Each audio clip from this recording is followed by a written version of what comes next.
ഒരു front load washing machine വാങ്ങിക്കാനായിട്ട് നമ്മളൊരു ഷോപ്പിൽ വന്നേക്കാണ്. ഏത് കമ്പനി നമ്മൾ തിരഞ്ഞെടുക്കണം, ഏത് മോഡൽ തിരഞ്ഞെടുക്കണം, എത്ര കപ്പാസിറ്റിയാണ് വേണ്ടത്, എന്തൊക്കെ കാര്യങ്ങളാണ് നമ്മൾ ശ്രദ്ധിക്കേണ്ടത്, എത്ര പ്രൈസ് വരുന്നുണ്ട്.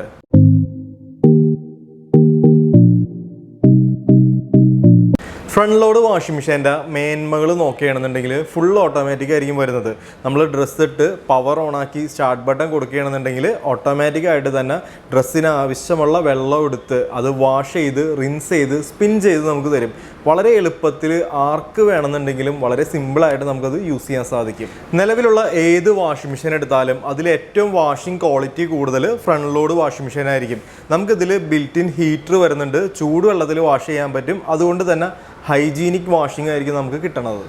ഇപ്പോഴത്തെ ഒരു സാഹചര്യമൊക്കെ കണക്കിലെടുത്ത് പല കമ്പനികളും ഈ ഒരു ഹോട്ട് വാഷിന് പുറമെ നമുക്ക് സ്റ്റീം വാഷും കൂടി ഉൾപ്പെടുത്തിയിട്ടുണ്ട്. സ്റ്റീം വാഷ് എന്ന് ഉദ്ദേശിക്കുന്നത് നീരാവിയിൽ നമ്മുടെ ഡ്രസ്സൊക്കെ പുഴുങ്ങി വാഷ് ചെയ്യാന്നാണ് അതുകൊണ്ട് ഉദ്ദേശിക്കുന്നത്. അപ്പോൾ അതിൻ്റെ ഒരു അഡ്വാൻറ്റേജ് എന്ന് വെച്ചിട്ടുണ്ടെങ്കിൽ 99.9% നമുക്ക് ബാക്ടീരിയാസിനെ റിമൂവ് ചെയ്ത് കിട്ടും. കുട്ടികളുടെ ഡ്രസ്സൊക്കെ നമുക്ക് ആ ഒരു ഓപ്ഷൻ വഴി അല്ലെങ്കിൽ സ്റ്റീം വാഷ് വഴിയൊക്കെ നമ്മൾ ഉപയോഗിക്കുന്നത് വാഷ് ചെയ്യണത് എപ്പോഴും നല്ലതാണ്.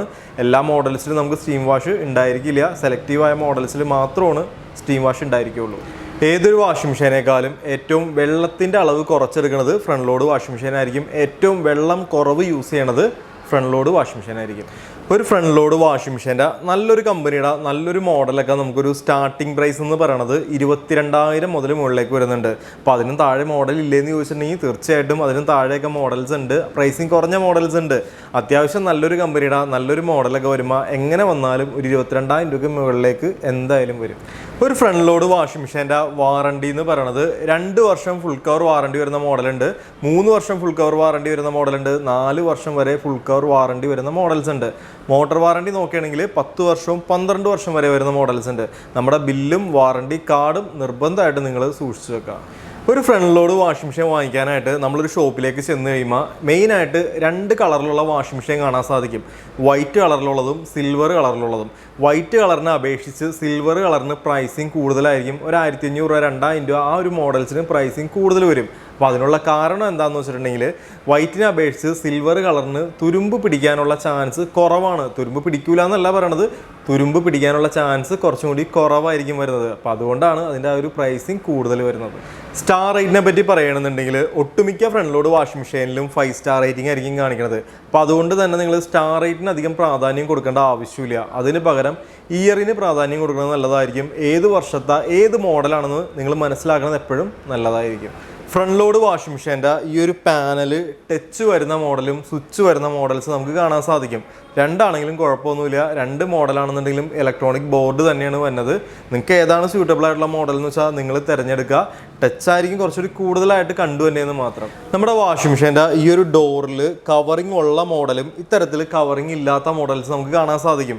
ഇത് തമ്മിലുള്ള വ്യത്യാസം എന്ന് വെച്ചിട്ടുണ്ടെങ്കിൽ കാര്യമായിട്ട് ഇത് തമ്മിൽ വ്യത്യാസങ്ങളൊന്നുമില്ല. പിന്നെ എന്തിനാണ് ആ ഒരു കവറിങ് വന്നതെന്ന് വെച്ചിട്ടുണ്ടെങ്കിൽ നമ്മുടെ ആ ഒരു പ്രൈസിങ്ങിൻ്റെ ഹൈറാർപ്പി കാണിക്കാൻ വേണ്ടി, അല്ലെങ്കിൽ കുറച്ചുകൂടി കൂടിയ മോഡലാണ്, ബേസ് മോഡൽ അല്ല, ഇതൊക്കെ മനസ്സിലാക്കാൻ വേണ്ടി, ഇതൊക്കെ കാണിക്കാൻ വേണ്ടിയാണ് അത്തരത്തിലൊരു കവറിങ് വരുന്നത്. പിന്നെ വേണമെന്നുണ്ടെങ്കിൽ പറയാം, ഇപ്പോൾ എന്തെങ്കിലും വന്ന് ഇത് അടിച്ചു കൊണ്ട് ഈ ഗ്ലാസ് പൊട്ടാതിരിക്കാൻ വേണ്ടിയൊക്കെയാണ് ഒരു കവറിങ് കൊടുത്തേക്കണമെന്ന് പറയാം. അപ്പോൾ അങ്ങനെ വേണമെങ്കിൽ പറയാം. അല്ലെങ്കിൽ ഈ പറയുന്ന പ്രൈസിങ്ങിൻ്റെ ഒരു ഹൈറാർപ്പി അല്ലെങ്കിൽ ആ ഒരു മോഡലിൻ്റെ ഒരു ഹൈറാർപ്പി കാണിക്കാൻ വേണ്ടിയാണ് ശരിക്കും ആ ഒരു കവറിങ് കൊടുക്കുന്നത്.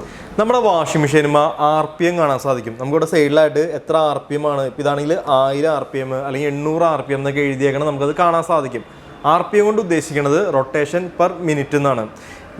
RPM കൂടുമ്പോൾ ഏറ്റവും നന്നായിട്ട് ഉണങ്ങി കിട്ടും. RPM കുറയുമ്പോൾ അതിനനുസരിച്ച് ആ ഉണങ്ങല് എന്ന് വെച്ചാൽ ഡ്രൈ ആവണതിൽ ചെറിയ വ്യത്യാസങ്ങൾ ഉണ്ടാവുന്നു മാത്രം. ഒരു വാഷിംഗ് മെഷീനിൽ നമുക്ക് 100% ഡ്രൈ ആയി കിട്ടൂല. നമുക്കൊരു 80-82% മാത്രമേ ഒരു ഫ്രണ്ട് ലോഡ് വാഷിംഗ് മെഷീൻ ആണെങ്കിൽ പോലും നമുക്ക് ഡ്രൈ ആയത് കിട്ടുകയുള്ളൂ. ഇനി നമുക്ക് 100% ഡ്രൈ ആയി കിട്ടണം എന്നാണ്, അല്ലെങ്കിൽ അത്തരം മോഡൽസ് ആണ് താല്പര്യമെങ്കിൽ ഒന്നില്ലെങ്കിൽ നിങ്ങൾ ഡ്രയർ വാങ്ങിക്കുക, സെപ്പറേറ്റ് ഒരു ഡ്രയർ വാങ്ങിക്കുക. അതും അല്ലാന്നുണ്ടെങ്കിൽ വാഷിംഗ് മെഷീൻ വാങ്ങിക്കുന്ന സമയത്ത് ബിൽറ്റ് ഇൻ ഡ്രയറും കൂടി ഉള്ള മോഡൽ വാങ്ങിക്കാൻ കിട്ടും. അത് വാങ്ങിച്ചാലും മതി. പ്രൈസിങ് കൂടുതലായിരിക്കും. അത്തരം മോഡൽസിന് പ്രൈസിങ് കൂടുതലായിരിക്കും. സ്റ്റാർട്ടിംഗ് റേറ്റ് എന്നൊക്കെ പറയുന്നത് ഒരു 60,000 രൂപ മുതൽ നമുക്കത് മുകളിലേക്ക് വരുന്നുണ്ട്. Front load washing machines direct ഡ്രൈവും ബെൽറ്റ് ഡ്രൈവും വരുന്നുണ്ട്. ഡയറക്റ്റ് ഡ്രൈവ് കൊണ്ട് ഉദ്ദേശിക്കുന്നത് ഡ്രമ്മും മോട്ടറും തമ്മിൽ ഡയറക്റ്റ് കണക്ട് ചെയ്തേക്കായിരിക്കും. ബെൽറ്റ് ഡ്രൈവ് കൊണ്ട് ഉദ്ദേശിക്കുന്നത് ഡ്രമ്മും മോട്ടറും തമ്മിൽ ബെൽറ്റ് വഴിയായിരിക്കും അത് കണക്ട് ചെയ്തേക്കണത്. രണ്ട് മോഡലാണെങ്കിലും ഗുണവും ദോഷവും ഉണ്ട്. ബെൽറ്റ് ഡ്രൈവിൻ്റെ ഒരു ഗുണം എന്ന് വെച്ചിട്ടുണ്ടെങ്കിൽ അതിന് എക്സ്പെൻസ് കുറവായിരിക്കും. നമുക്കൊരു കംപ്ലയിൻറ്റ് വന്നിട്ടുണ്ടെങ്കിൽ അതിൻ്റെ ഒരു ദോഷം എന്ന് വെച്ചിട്ടുണ്ടെങ്കിൽ അതിൻ്റെ കുറച്ച് കഴിഞ്ഞ് കഴിയുമ്പോൾ ആ ഒരു ബെൽറ്റ് ലൂസാവും, അതുപോലെ തന്നെ അത് ജർക്കിങ് വരും, അതിന് കുലുക്കം കൂടുതലായിരിക്കും, സൗണ്ട് കൂടുതലായിരിക്കും. ഇത്തരത്തിലുള്ള പ്രശ്നങ്ങൾ ഒരു ബെൽറ്റ് ഡ്രൈവിന് വരും. ആ സമയത്ത് ഡയറക്റ്റ് ഡ്രൈവ് ആണെങ്കിൽ അതിൻ്റെ ഒരു ഗുണം എന്ന് വെച്ചിട്ടുണ്ടെങ്കിൽ വളരെ സൈലൻറ്റ് വർക്കിംഗ് ആയിരിക്കും, ഒരു ജർക്കിങ്ങോ ഒന്നും തന്നെ ഉണ്ടായിരിക്കില്ല. പക്ഷേ അത് കംപ്ലൈൻ്റ് ആയിട്ടുണ്ടെങ്കിൽ, അതിനെന്തെങ്കിലും ഒരു പ്രോബ്ലം വന്നിട്ടുണ്ടെങ്കിൽ, ഡയറക്റ്റ് ഡ്രൈവ് അങ്ങനെ വരാറില്ല, അങ്ങനെ വന്നിട്ടുണ്ടെങ്കിൽ കുറച്ചും കൂടി എക്സ്പെൻസ് കൂടുതലായിരിക്കും. നമ്മൾ എ സിയിലൊക്കെ പറയണ കൂട്ട് ഇൻവെർട്ടർ മോഡലും നോൺ ഇൻവെർട്ടർ മോഡലും നമ്മുടെ വാഷിംഗ് മെഷീനിൽ, ഫ്രണ്ട് ലോഡ് വാഷിംഗ് മെഷീനിൽ അവൈലബിൾ ആയിട്ടുണ്ട്. ഇപ്പോൾ ഇൻവെർട്ടർ മോഡലിൻ്റെ ഗുണം എന്ന് വെച്ചിട്ടുണ്ടെങ്കിൽ നോൺ ഇൻവെർട്ടറിനേക്കാളും കുറച്ചും കൂടി കറണ്ട് കൺസപ്ഷൻ കുറവായിരിക്കും. ഭയങ്കര അത്ഭുതമൊന്നും വന്നില്ല, വലിയ മാറ്റങ്ങളൊന്നും തന്നെ വന്നില്ല. വളരെ ചെറിയ മൈന്യൂട്ടായിട്ടുള്ള ചെറിയ വ്യത്യാസങ്ങൾ അതിൽ കാണാൻ സാധിക്കും. അതെങ്ങനെയാണെന്ന് വെച്ചിട്ടുണ്ടെങ്കിൽ ഒരു ഇൻവെർട്ടർ മോഡലാണെന്നുണ്ടെങ്കിൽ നമ്മളതിലേക്ക് ഡ്രസ്സ് ഇട്ട് പവർ ഓണാക്കി സ്റ്റാർട്ട് ബട്ടൺ കൊടുക്കുകയാണെങ്കിൽ ആ ഒരു വെയിറ്റിനെ, ആ ഡ്രസ്സിൻ്റെ വെയിറ്റിനെ ഡിപ്പെൻഡ് ചെയ്തിട്ടായിരിക്കും അതിൻ്റെ വാട്ട്സ് എടുക്കുന്നത്. നമ്മൾ കുറച്ച് ഡ്രസ്സ് എടുത്താൽ കുറച്ച് വാട്ട്സ്, കൂടുതൽ ഡ്രസ്സ് ഇട്ടാൽ കൂടുതൽ വാട്ട്സ് ആയിരിക്കും എടുക്കുന്നത്. അപ്പോൾ അതുകൊണ്ട് തന്നെ വളരെ ചെറിയ മൈന്യൂട്ടായിട്ടുള്ള കറണ്ടിലെ വേരിയേഷനൊക്കെ നമുക്ക് അതിൽ കാണിക്കും ഇൻവെർട്ടർ മോഡലിന്. അതുകൊണ്ട് തന്നെ കറണ്ട് കൺസപ്ഷൻ കുറവായിരിക്കും. ഇനി നോൺ ഇൻവെർട്ടർ മോഡലാണെന്നുണ്ടെങ്കിൽ നമ്മൾ എത്ര ഡ്രസ്സ് ഇട്ടാലും, കൂടുതലിട്ടാലും കുറവിട്ടാലും ആ ഒരു വാട്ട്സ് ഫിക്സഡ് ആയിരിക്കും, ആ ഒരു വാട്ട്സ് സെയിം ആയിരിക്കും വരുന്നത്. ഫ്രണ്ട് ലോഡ് വാഷിംഗ് മെഷീനിൽ ഏറ്റവും നല്ലത് മെക്കാനിക്കൽ നോബുകളാണെന്ന് നിങ്ങൾ പലരും കേട്ട് കാണും. എന്നാൽ ഇപ്പോൾ പുതിയ മോഡൽ ഇറങ്ങുന്ന എല്ലാ മോഡൽസിലും ഇത്തരത്തിൽ ഇലക്ട്രോണിക് നോബുകളായിരിക്കും വരുന്നത്. അപ്പോൾ അതിനുള്ള കാരണം, അല്ലെങ്കിൽ മെക്കാനിക്കൽ നോബുകൾ ഒഴിവാക്കാനുള്ള കാരണം എന്താണെന്ന് വെച്ചിട്ടുണ്ടെങ്കിൽ, ഒന്നാമത്തത് ഏറ്റവും അഡ്വാൻസ്ഡ് ആയിട്ടുള്ള ഓപ്ഷൻസ് നമുക്ക് ഒരിക്കലും മെക്കാനിക്കൽ നോബിൽ ആഡ് ചെയ്യാൻ സാധിക്കില്ല. അതുപോലെ തന്നെ മെക്കാനിക്കൽ നോബ് ആണെന്നുണ്ടെങ്കിൽ സമയം കൂടുതലായിരിക്കും, വാഷ് ടൈമിങ് അതിലേറ്റവും കൂടുതലായിരിക്കും. ഒരു ചെറിയ ഫാമിലിക്ക് 6 കിലോത്തിൻ്റെ ഫ്രണ്ട് ലോഡ് വാഷിംഗ് മെഷീൻ തന്നെ ധാരാളമാണ്. കാരണം നമ്മൾ ഡെയിലി യൂസ് ആണ്. അപ്പോൾ അങ്ങനെയൊക്കെ വെച്ച് നോക്കുമ്പോൾ നമുക്കൊരു 6 കിലോ ഒക്കെ ധാരാളമാണ് ഫ്രണ്ട് ലോഡ് വാഷിംഗ് മെഷീൻ വരുമ്പോൾ. പിന്നെ നമ്മൾ ഇതിലൊരു ചിന്താഗതി മാറുന്നത് എങ്ങനെയാണെന്ന് വെച്ചിട്ടുണ്ടെങ്കിൽ, നമ്മുടെ വീട്ടിലെ പുതപ്പ്, ബെഡ്ഷീറ്റ് ഇതൊക്കെ കൂടി ഇതിലിട്ട് വാഷ് ചെയ്യണത് ആലോചിക്കുമ്പോഴാണ് ഈ പറഞ്ഞത് ഇത് പോരയോ എന്നൊക്കെ ഒരു ചോദ്യം വന്നത്. അപ്പോൾ അങ്ങനെയൊക്കെ നോക്കുകയാണെന്നുണ്ടെങ്കിൽ കുറച്ചും കൂടി കപ്പാസിറ്റി ഉള്ള മോഡലാണ് നല്ലത്. നമ്മുടെ സാമ്പത്തികം അനുസരിച്ച് നമ്മളത് സെലക്ട് ചെയ്യാമെന്ന് മാത്രം. പിന്നെ ഒത്തിരി വലിയ പുതപ്പും ബ്ലാങ്കറ്റൊക്കെ ഇതിൽ വാഷ് ചെയ്യാതിരിക്കുന്നതാണ് നമ്മുടെ വാഷിംഗ് മെഷീൻ്റെ ലൈഫ് കിട്ടാനും ഏറ്റവും നല്ലത്. എല്ലാ ഫ്രണ്ട് ലോഡ് വാഷിംഗ് മെഷീൻ്റെയും ഏറ്റവും താഴെയായിട്ട് ഇത്തരത്തിലൊരു ഓപ്പണിംഗ് നിങ്ങൾക്ക് കാണാൻ സാധിക്കും. അപ്പോൾ ഇത് എന്തിനാണെന്ന് വെച്ചിട്ടുണ്ടെങ്കിൽ, നമുക്ക് വാഷിങ്ങിൻ്റെ ഇടയിൽ കറണ്ട് പോയിട്ടുണ്ടെങ്കിൽ പിന്നീട് ഈ ഒരു ഡോറ് നമുക്ക് ഓപ്പൺ ആക്കാൻ സാധിക്കില്ല. കാരണം അതിൽ വെള്ളം നിൽക്കുകയാണ്. ആ വെള്ളം പൂർണ്ണമായിട്ടും കളയാണ്ട് നമുക്ക് ഡോറ് ഓപ്പൺ ആക്കാൻ സാധിക്കില്ല, കറണ്ട് പോയിട്ടുണ്ടെങ്കിലുള്ള കാര്യമാണ് പറയണത്. അപ്പോൾ അങ്ങനെ വരുമ്പോൾ നമുക്ക് ഈ ഒരു ഡോറ് ഓപ്പൺ ആക്കിയിട്ട് ഇതിൻ്റെ ഉള്ളിൽ ഈ ഒരു ഫിൽറ്ററിൻ്റെ ഈ ഒരു ഭാഗം നമ്മൾ തിരിച്ചു കൊടുക്കുകയാണെന്നുണ്ടെങ്കിൽ അതിൽ ആ ഒരു വെള്ളമൊക്കെ നമുക്ക് പുറത്തോട്ട് കളഞ്ഞിട്ട് നമുക്ക് ഈ ഒരു ഡോറ് ഓപ്പൺ ആക്കാൻ സാധിക്കും. അതുപോലെ തന്നെ എന്തെങ്കിലും കോയിനോ ബട്ടനോ ഒക്കെ പോയിട്ടുണ്ടെങ്കിൽ, ബട്ടൺസൊക്കെ അതിൻ്റെ ഉള്ളിൽ കിടപ്പുണ്ടെങ്കിൽ അതും നമുക്ക് ഇവിടെ ഈ ഡ്രം വഴി പോയിട്ടുണ്ടെങ്കിൽ അതും നമുക്ക് ഈ ഒരു ഫിൽറ്റർ ഊരുമ്പോൾ നമുക്ക് അതിൻ്റെ ഉള്ളിൽ നിന്ന് നമുക്ക് കിട്ടും. ഫ്രണ്ട് ലോഡ് വാഷിംഗ് മെഷീനിൽ വാഷിംഗ് സ്റ്റാർട്ട് ചെയ്തതിന് ശേഷം നമുക്ക് ഡ്രസ്സ് ആഡ് ചെയ്യാനുള്ള ഓപ്ഷൻ സാധാരണഗതിയിൽ വരുന്നില്ല. എന്നാൽ ഇപ്പോൾ ഇറങ്ങണ പുതിയ മോഡൽസിൽ അതിനുള്ള ഓപ്ഷൻ വരുന്നുണ്ട്.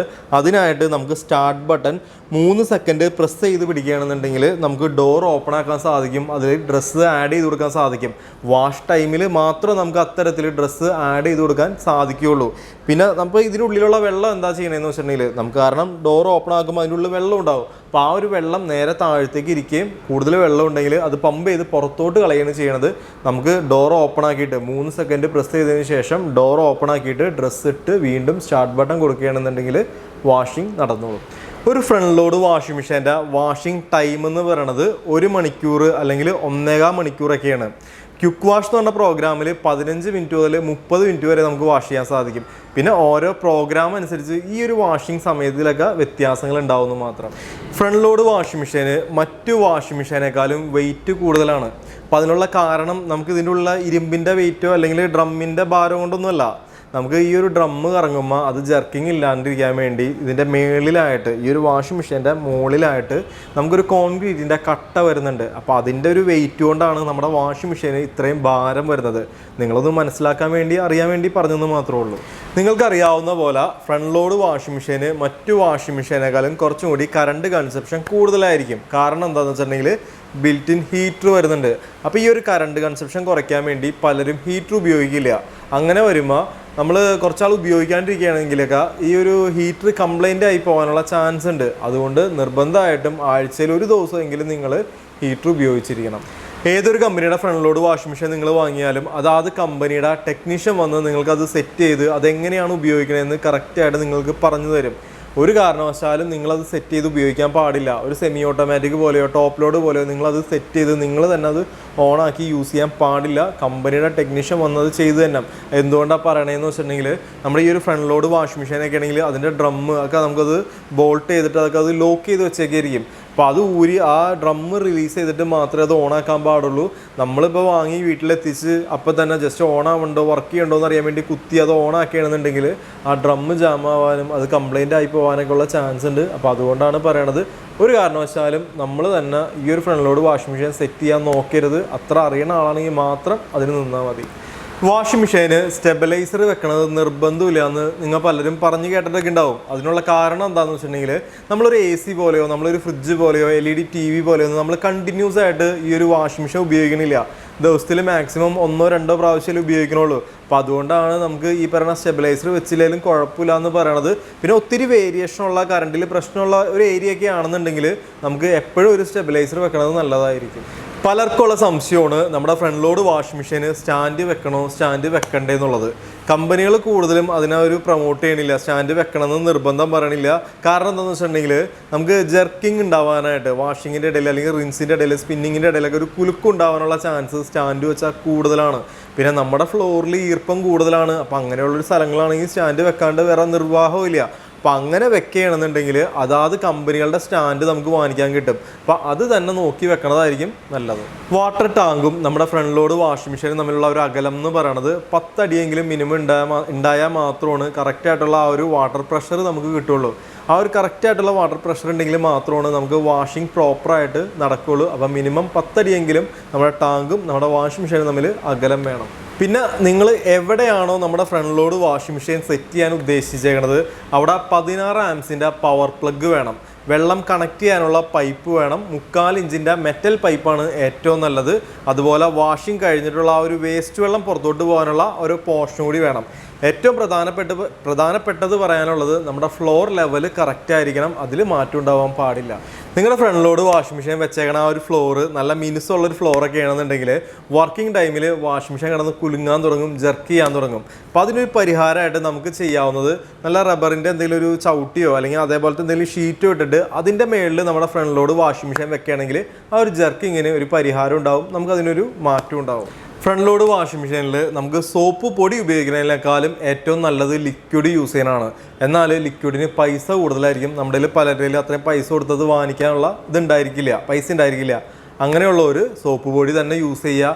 എന്നാൽ ഏതെങ്കിലും ഒരു കുറഞ്ഞ സോപ്പ് പൊടി ഉപയോഗിക്കുന്നതിന് പകരം ഫ്രണ്ട് ലോഡിൽ യൂസ് ചെയ്യണം മാറ്റിക് പൗഡർ വാങ്ങിക്കാൻ കിട്ടും. അപ്പോൾ അത് തന്നെ നിങ്ങൾ നോക്കി വാങ്ങിക്കുക.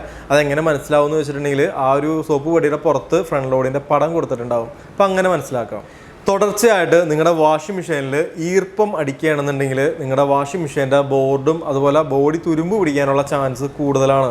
മെയിനായിട്ട് ഈ ഒരു ബാത്റൂമിൽ അതുപോലെ തന്നെ ഈർപ്പം ഡയറക്റ്റ് അടിക്കുന്ന സ്ഥലങ്ങളിലൊക്കെ വെക്കാതിരിക്കുന്നതാണ് ഏറ്റവും നല്ലത്. ഇനി വേറെ വെക്കാൻ സ്ഥലമില്ല, ബാത്റൂമിൽ മാത്രമേ സ്ഥലമുള്ളൂ, അവിടെയാണ് പ്ലഗ് കണക്ഷനുള്ളൂ, അവിടെയാണ് പൈപ്പ് കണക്ഷനുള്ളൂ, ഇതൊന്നും പറഞ്ഞിട്ട് കാര്യമില്ല. നമുക്ക് ഈർപ്പം അടിക്കുകയാണെന്നുണ്ടെങ്കിൽ അതിൻ്റെ ബോഡി തുരുമ്പ് പിടിക്കും, അതിൻ്റെ ബോർഡ് പോകാനുള്ള ചാൻസ് കൂടുതലാണ്. അതുപോലെ തന്നെ ഡയറക്റ്റ് വെയിലടിക്കുന്ന സ്ഥലങ്ങളിലും വെക്കാതിരിക്കുന്നതാണ് ഏറ്റവും നല്ലത്. ഇനി ലാസ്റ്റായിട്ട് കുറച്ച് കാര്യങ്ങൾ സൂചിപ്പിക്കാനുള്ളത്, നമ്മുടെ ഫ്രണ്ട് ലോഡ് വാഷിംഗ് മെഷീനാണ് ഏറ്റവും വാഷിംഗ് ക്വാളിറ്റി കൂടുതൽ, നമ്മുടെ ഫ്രണ്ട് ലോഡ് വാഷിംഗ് മെഷീനാണ് ഏറ്റവും പ്രൈസിങ് കൂടുതൽ, ഫ്രണ്ട് ലോഡ് വാഷിംഗ് മെഷീനാണ് ഏറ്റവും കുറച്ച് വെള്ളം എടുക്കുന്നത്, ഫ്രണ്ട് ലോഡ് വാഷിംഗ് മെഷീനാണ് ഏറ്റവും കൂടുതൽ വെയിറ്റ് ഉള്ളത്, ഏറ്റവും കൂടുതൽ കംപ്ലൈൻറ്റ് വന്നിട്ടുണ്ടെങ്കിൽ പൈസ ചിലവാവണതും ഫ്രണ്ട് ലോഡ് വാഷിംഗ് മെഷീനാണ്. കുറച്ച് നിർദ്ദേശങ്ങളായിട്ട് പറയാനുള്ളത് എന്തൊക്കെയാണെന്ന് വെച്ചിട്ടുണ്ടെങ്കിൽ, ഒന്ന്, ഈർപ്പം അടിക്കുന്ന ഏരിയകളിൽ നിങ്ങളുടെ വാഷിംഗ് മെഷീൻ നിങ്ങൾ വെക്കാതിരിക്കുക. ഡയറക്റ്റ് വെയിലടിക്കുന്ന ഏരിയയിൽ നിങ്ങളുടെ വാഷിംഗ് മെഷീൻ വെക്കാതിരിക്കുക. സോപ്പ് പൊടി ഉപയോഗിക്കുന്നതിന് പകരം എപ്പോഴും ലിക്വിഡാണ് നല്ലത്. ഇനി സോപ്പ് പൊടി ഉപയോഗിക്കുന്നവരാണെന്നുണ്ടെങ്കിൽ മാറ്റിക് പൗഡർ ഫ്രണ്ട് ലോഡിൻ്റെ സോപ്പ് പൊടി തന്നെ വാങ്ങി ഉപയോഗിക്കുക. കുറച്ച് സോപ്പ് പൊടി മാത്രം നിങ്ങൾ ഉപയോഗിക്കുക. നിറച്ചും അതിൽ കൂമ്പാരം കൂട്ടി നിങ്ങളതിൽ സോപ്പ് പൊടി ഇട്ട് ഉപയോഗിക്കാൻ പാടില്ല. വാഷിംഗ് കഴിഞ്ഞതിന് ശേഷം പ്ലഗ് നിങ്ങൾ ഊരിയിടുക. വാഷിംഗ് കഴിഞ്ഞതിന് ശേഷം വാഷിംഗ് മെഷീനിലെ ഡോറ് നിങ്ങൾ കുറച്ച് നേരം തുറന്നിടുന്നത് എപ്പോഴും നല്ലതായിരിക്കും. വാഷിംഗ് മെഷീൻ്റെ ആ ഒരു ഗ്യാസ്കറ്റ് ക്ലീൻ ആക്കുന്ന സമയത്ത് സൂക്ഷിച്ച് ക്ലീൻ ആക്കുക. അത് കീറാത്ത രീതിയിൽ, ഒന്നും കൊണ്ട് കീറാത്ത രീതിയിൽ ഭയങ്കരമായിട്ട് ഉരച്ചൊന്നും നിങ്ങളത് ക്ലീൻ ആക്കാൻ നിൽക്കരുത്. സാവധാനത്തിൽ ക്ലീൻ ആക്കുക. ഡ്രസ്സ് വാഷിംഗ് കഴിഞ്ഞിട്ട് എടുക്കുന്ന സമയത്ത് മേളിൽ നിന്ന് ഇങ്ങനെ പൊക്കിയെടുക്കുക, ഡ്രമ്മിൽ നിന്ന് പൊക്കിയെടുക്കുന്ന രീതിയിൽ എടുക്കുക. എടുക്കുക, വലിച്ച് നിങ്ങൾ എടുക്കരുത്. എന്തെങ്കിലും കൊണ്ട് ഗ്യാസ്കറ്റ് കീറിയിട്ടുണ്ടെങ്കിൽ പിന്നെ വെള്ളം ലീക്ക് അങ്ങനത്തെ ഒത്തിരി പ്രശ്നങ്ങൾ വരും. നിങ്ങളുടെ വീട്ടിൽ നിങ്ങൾ ഏത് മോഡൽ വാഷിംഗ് മെഷീനാണ് നിങ്ങൾ ഉപയോഗിക്കുന്നതെന്ന് നിങ്ങളൊന്ന് കമൻറ്റ് ചെയ്യുക. അത് നല്ലതാണോ, എങ്ങനെയുണ്ട് കമ്പനി, മോശമാണോ, നിങ്ങൾക്ക് കംപ്ലൈൻറ്റ് വന്നിട്ടുണ്ടോ, കുഴപ്പമില്ലാത്തതാണോ എന്നൊക്കെ നിങ്ങൾ കമൻറ്റ് ചെയ്യുകയാണെങ്കിൽ ബാക്കിയുള്ളവർക്കും കൂടി ഉപകാരപ്പെടും.